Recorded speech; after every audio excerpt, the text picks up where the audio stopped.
ఇక ఉమ్మడి గోదావరి జిల్లాలో విమానాశ్రయం కావాలనుకుంటున్న ప్రజల ఆకాంక్ష నెరవేరనుందా?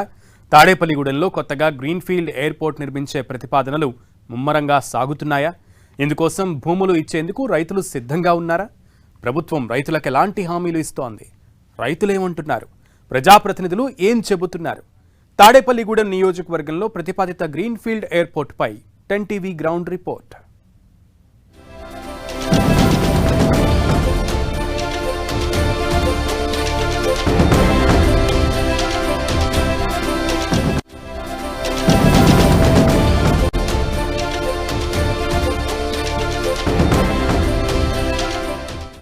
పశ్చిమ గోదావరి జిల్లా తాడేపల్లిగూడెం పరిసర ప్రాంతాల్లో నిర్మించేటువంటి గ్రీన్ ఫీల్డ్ విమానాశ్రయానికి సంబంధించి కూడా ఎటువంటి సమస్యలు ఉత్పన్నమవుతున్నాయి, ఆ సమస్యలను ప్రజాప్రతినిధులు అధికారులు ఏ విధంగా అధిగమిస్తున్నారు, రైతుల మనోభావాలు ఏమిటి, ఈ ప్రాంతంలో ఎయిర్పోర్ట్ నిర్మాణం జరిగితే ఈ ప్రాంత అభివృద్ధికి ఏ విధంగా సహాయపడుతుంది, ఇటువంటి అంశాలతో కూడినటువంటి గ్రౌండ్ రిపోర్ట్ ఇప్పుడు చూద్దాం.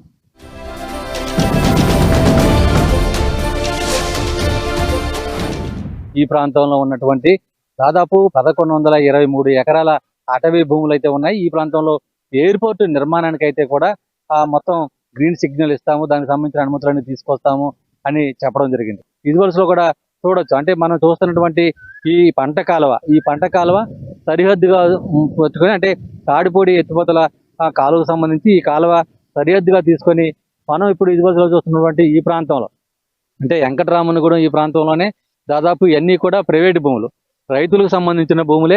మొత్తం ఇక్కడ దాదాపు 1150 ఎకరాలు, అంటే వెంకటరామన్నగూడెము అలాగే జగ్గనపేట ఈ గ్రామాలకు సంబంధించిన రైతుల భూములు ఉన్నాయి. అలాగే ఈ ప్రాంతానికి సంబంధించిన కాకుండా ఇతర ప్రాంతాలకు సంబంధించిన రైతుల భూములు కూడా ఇక్కడ ఉన్నాయి. ఈ నేపథ్యంలోనే ఈ భూసేకరణ చేయాలనేది కూడా ఒక ప్రతిపాదన అయితే వచ్చింది. అంటే ఈ ప్రతిపాదనకు సంబంధించి కూడా ప్రీ ఫిజిబిలిటీ సర్వే మొత్తం గత మే నెలలో అయితే కూడా జరిగింది. దీనికి సంబంధించి ఈ కమిటీలో ఉన్న సభ్యులంతా కూడా ఈ ప్రాంతాన్ని సందర్శించి మొత్తం అనుగుణమైన దీనికి గ్రీన్ ఫీల్డ్ విమానాశ్రయానికి రన్వేకి అవసరమైనటువంటి ఎన్ని ఎకరాలు సాధ్యమవుతుంది, ఇక్కడ ఎన్ని ఎకరాలు అవసరం అవుతాయి అనేది కూడా వాళ్ళంతా కూడా పరిశీలించడం జరిగింది. ఇక్కడ నుంచి కూడా మనం ఏదైతే ఇప్పుడు ఈ కాలువ చూస్తున్నామో ఈ కాలువకు సంబంధించి కూడా మొత్తం ఈ కాలువ, అంటే మన విజువల్స్ లో కూడా స్పష్టంగా చూడొచ్చు. కాలువకు సంబంధించి ఈ కాలువ మొత్తం ఇక్కడి నుంచి ప్రారంభమయ్యి అటు జగ్గన్నపేట గ్రామ సమీపంలోకి వెళ్ళేటప్పటికి అటు ఏదైతే మనం ప్రతిపాదిత ఉన్న దాదాపు 1150 ఎకరాలు ఉందో దీనికి సంబంధించి ఒక గ్రీన్ ఫీల్డ్ విమానాశ్రయ రన్వే నిర్మించాలంటే 1.5 కిలోమీటర్ల మేర రన్వే అవసరం అవుతుంది. అలాగే ఈ ప్రాంతంలో గ్రీన్ ఫీల్డ్ విమానాశ్రయం వలన ప్రయోజనం ఉండదు, ఇక్కడ కార్గో విమానాశ్రయం అయితే కూడా బాగుంటుంది అనేది కూడా ప్రతిపాదన వచ్చింది. అయితే కార్గో విమానాశ్రయం నిర్మించాలంటే దానికి రన్వేకే దాదాపు 4.5 కిలోమీటర్ల రన్వే అవసరం అవుతుంది. ఆ రన్వేకి ఇప్పుడు ఈ కాలువ కొంత మేరకు అడ్డొస్తున్న సందర్భం అయితే కూడా ఉంది. అయితే ఈ అడ్డు వస్తున్న కాలువకు సంబంధించి కూడా ఏ విధంగా దాన్ని ఆ సమస్యను అధిగమించాలనేది కూడా ఇప్పుడు ఆలోచనలు అధికారులు సమాలోచనలు చేస్తున్నారు ప్రజాప్రతినిధులతో కలిసి. మొత్తానికి ఒకవేళ ఈ ప్రాంతంలో గ్రీన్ ఫీల్డ్ విమానాశ్రయం నిర్మాణం తప్పదు అనుకుంటే ఇక్కడ ప్రైవేట్ భూములను ఆశ్రయించాల్సిన పరిస్థితి. అయితే ఇక్కడే అసలైన సమస్య మొదలవుతుంది. రైతులకి నష్టపరిహారం ఎకరానికి ఏ మేరకు ఇస్తారు? 2013 భూసేకరణ చట్టం ప్రకారం రైతులకి ఎకరానికి నష్టపరిహారం ఏ విధంగా ఇస్తారా? లేదంటే ఇప్పుడు మెయిన్ రోడ్డుకి సమీపంలో ఉన్నటువంటి భూములకు దాదాపు ఎకరం 70 నుంచి 80 లక్షల మేర పరుగుతుందని చెబుతున్నారు రైతులు. రాబోయే రోజుల్లో అటు అధికారులు కానీ ప్రజాప్రతినిధులు కానీ సమాధానం చెప్పి మొత్తం ఇక్కడ ఒకవేళ ఎయిర్పోర్ట్ నిర్మాణం జరిగితే ఈ ప్రాంతం అంతా కూడా ఒక రకంగా మొత్తం పూర్తి స్థాయిలో అభివృద్ధి చెందడానికి అవకాశాలు ఉంటాయని కూడా చెబుతున్న పరిస్థితులు ఉన్నాయి.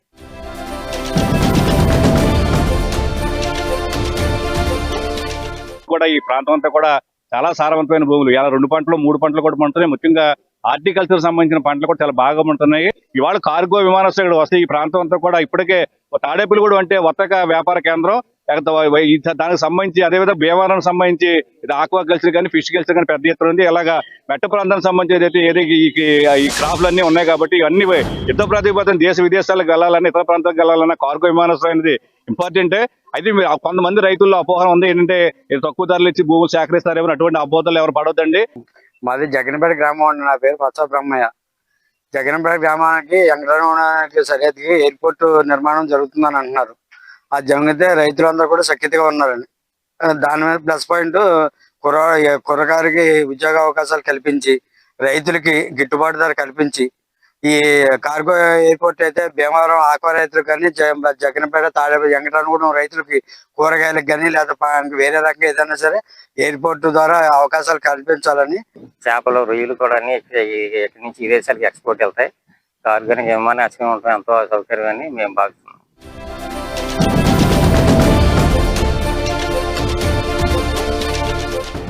కార్గో ఉన్న చోట కూడా ఈ ప్యాసింజర్ ఎయిర్ రావడానికి అవకాశం ఉందనేది వాళ్ళు ఫీజిబిలిటీ రాశారు. దానికోసం ఏదైతే ఎక్కువ హై లోడ్ వెళ్ళేదానికి ఎక్కువ రన్వే కావాలి కాబట్టి దానికి ఇంకో 2.5 కిలోమీటర్లు కావాలి కాబట్టి దాని ప్రతిపాదన జరుగుతుంది.